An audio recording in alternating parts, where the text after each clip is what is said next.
Hi friends, അസ്സലാമു അലൈക്കും. Welcome back to my channel. ഇന്നത്തെ റെസിപ്പി ചെറുപയറും നിലക്കടലയും കൂടിയിട്ടുള്ള ലഡു അല്ലെങ്കിൽ ഉണ്ട എന്ത് വേണമെങ്കിലും പറയാം. അപ്പോൾ ഇനി ഇത് എങ്ങനെ ചെയ്യാൻ നോക്കാം.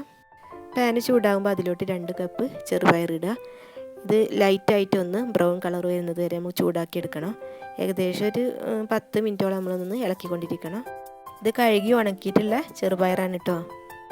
ഇതിപ്പോൾ ചൂടാറിയിട്ടുണ്ട്. നമുക്ക് ഇനി മിക്സിയിലോട്ട് ഇട്ട് കൊടുക്കാം. 1 കപ്പ് വറുത്ത കടലയും കൂടി ഇതിലോട്ട് ഞാൻ ചേർത്ത് കൊടുക്കുന്നുണ്ട്. അത് ഞാൻ നേരത്തെ വറുത്ത് വെച്ചാണ്. അപ്പോൾ ഇതിൽ എടുത്ത് കാണിച്ചിട്ടില്ല എന്ന് മാത്രം വറുത്തത്. 5 ഏലക്കായ, 1.5 കപ്പ് തേങ്ങ. ഇനി ഇത് പൊടിച്ചിട്ട് കൊണ്ടുവരാം.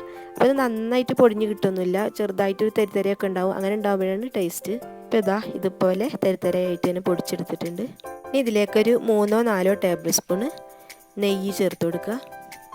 ഇനി ഒന്ന് മിക്സ് ചെയ്തതിന് ശേഷം ഇതിന് ആവശ്യമായ ശർക്കര ഉരുക്കിയിട്ട് അത് ചേർത്ത് കൊടുക്കുക. അപ്പം ഞാനിവിടെ 1.5 കപ്പ് ശർക്കര ചീകിയത് 1/4 കപ്പോളം വെള്ളം ഒഴിച്ചിട്ടൊന്ന് ഉരുക്കി അരിച്ചെടുത്തിട്ടുണ്ട്. അപ്പോൾ അത് ഇനി നമുക്ക് കുറേശ്ശെ ആയിട്ട് ഇതിലേക്ക് ഒഴിച്ചു കൊടുക്കുക.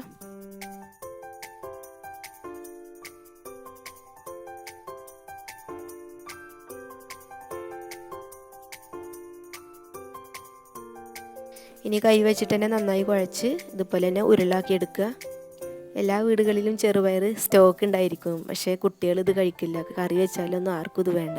അപ്പോൾ ഇങ്ങനെ ചെയ്ത് കഴിഞ്ഞാൽ പ്ലേറ്റ് കാലിയാവണമെന്നൊന്നും അറിയില്ല. ചെറുപയർ കഴുകി ഉണക്കാൻ പറ്റിയില്ലെങ്കിൽ കഴുകിയ പാടിനെ ഫ്രൈ പാനിലിട്ടിട്ട് ഒന്ന് ചൂടാക്കി എടുത്താൽ മതി. പക്ഷേ കുറച്ച് കൂടുതൽ സമയം വേണ്ടി വരും.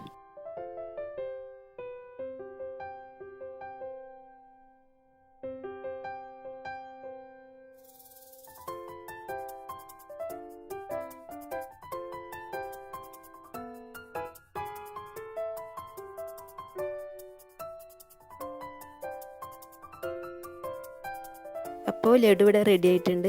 അപ്പോൾ എല്ലാവരും ഇതൊന്ന് ട്രൈ ചെയ്ത് നോക്കുക. വീഡിയോ കണ്ട് ഇഷ്ടപ്പെട്ടാൽ നിങ്ങളെല്ലാവരും ലൈക്ക് ചെയ്യണം, ഷെയർ ചെയ്യണം, സബ്സ്ക്രൈബ് ചെയ്യണം. അപ്പോൾ ഇനി നെക്സ്റ്റ് വീഡിയോയിൽ കാണാം. അസ്സലാമു അലൈക്കും.